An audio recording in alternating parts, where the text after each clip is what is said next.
Narito nga pong News TV Quick Response Team sa may Camp Bagong Diwa kung saan po inantabayan na natin ang pagdating dito ng isa sa mga suspect sa Maguindanao Massacre na si Anwar Sajid Ampatuan alias Datu Ulo. Siya po inaresto kahapon sa isang operasyon ng CIDG sa May Las Piñas at kanina nga po mula sa Camp Crame ay nakuna ng Quick Response Team yung pagdadala niya sa may Quezon City Regional Trial Court.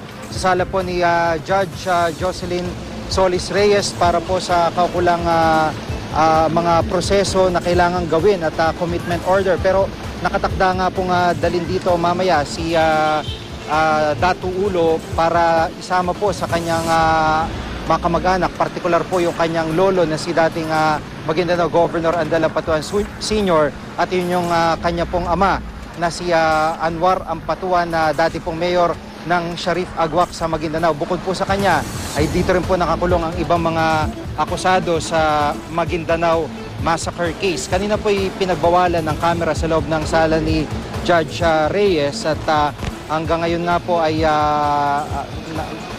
sa impormasyon natin ay naroon pa rin po siya sa may Quezon City RTC.